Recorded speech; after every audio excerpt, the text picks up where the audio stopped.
There are very few animes or mangas that have ever collabed with Gucci. If I remember correctly, it's within the single digits. Maybe it's just one, but I know one has done it for sure. Twice. That anime slash manga is JoJo's Bizarre Adventures, as there are two one-shot spin-offs today that I'm going to talk about and just really give y'all the summary, talk about it a little bit, because I took time out of my day, this beautiful vacation, to go see it and read it. Now, first we got a three-way collab between Gucci, Spur, and Hirohiko Araki, where it's known as Rohan Kishibe goes to the Shinjuku exhibit. Now, it's basically about the literal premise, Rohan goes to Shinjuku.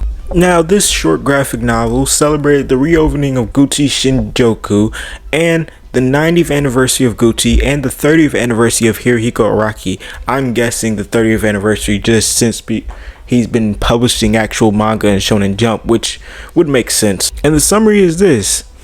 The expedition is held on the third floor of the Gucci Shinjuku building with free admission. Upon entering, a properly lit wall was presented, displaying all 16 original pages of Rohan Kishibe Goes to Gucci, along with some newer paintings by Hirohiko Araki.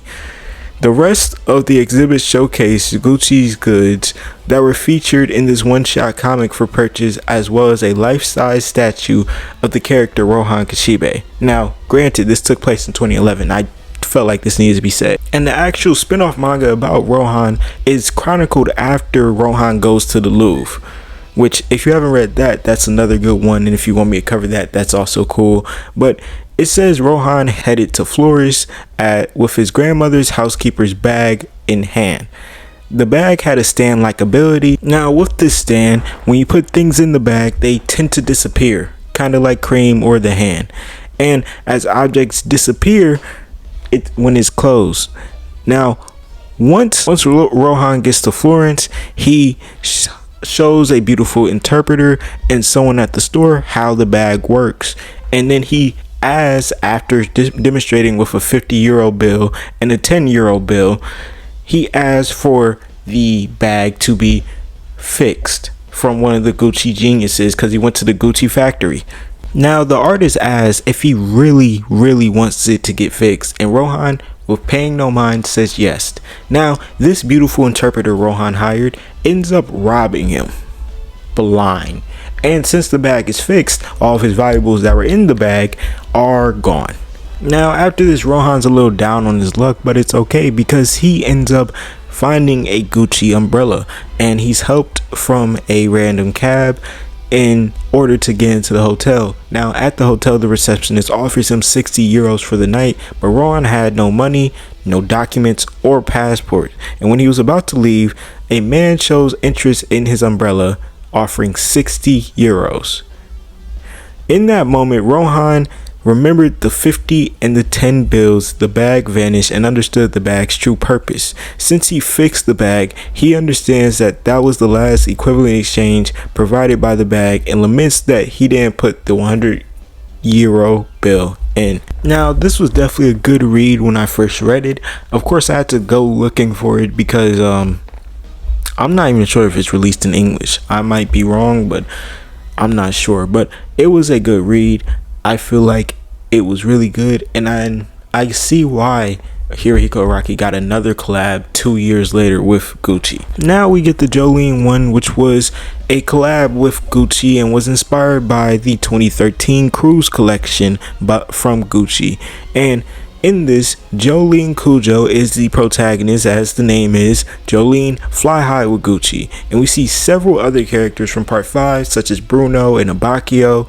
And the story is set in a world independently of continuum and events that completely contradict the series. I just wanted to throw that out there before I actually start talking about the series. But whatever.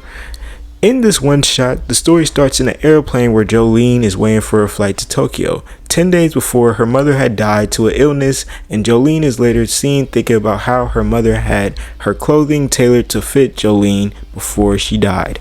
This is when Jolyne turns to see a blue, small unicorn looking at her, and 3 men close by, 2 of the men being Bucciarati and Abakio being government agents, and Popo as a citizen who lost a pet. Bucciarati says the animal is very important to the government and asks to search Jolyne. When she refuses, Bucciarati looks at the surveillance footage where Jolyne is seen with the pet, shown to be the unicorn she saw earlier. The unicorn is bleeding, and Bucciarati warns Popo about the consequences of potentially harming it. Then Jolyne was seen kneeling down in front of the camera, and when she gets up, the unicorn was gone. This is where Bucciarati finally corners her and tells her to hand it over or be arrested, and Jolyne, confused and in tears, refuses, saying that it would be all alone in a strange country. When Bucciarati goes to apprehend her, he notices this unicorn on her scarf. Passing out of view under Bucciarati's tablet computer, the unicorn emerges in the appearance of a white adult unicorn. Jolyne concludes that she is dreaming, but that dream is a message of hope and that it is power. And if I'm being honest, while I usually do not like the "it's all a dream" shtick, this was cool.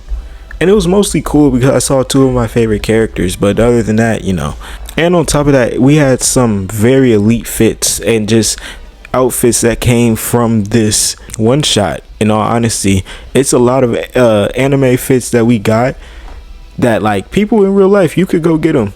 They cost an arm and a leg, but you could get them.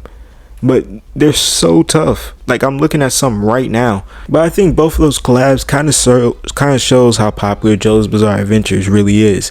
How many manga or anime can you name that really have a collab with Gucci? And not only a collab or one shot, they have two one-shot mangas that Gucci both loved, both of them. They loved them so much that they've had reruns and re-releases of both of those. Like, I don't know, I just feel like it worked, and it was very good what we saw in those one-shots. Even though when I first heard about them, I was like, what the hell is that, and why is Bucciarati and Jolyne even interacting? But once I actually gave it a chance, I realized this is good. Just a little bizarre. But if you enjoyed the video, make sure to like, comment, subscribe. We're on the road to 5K, so anything helps. And until next time, peace.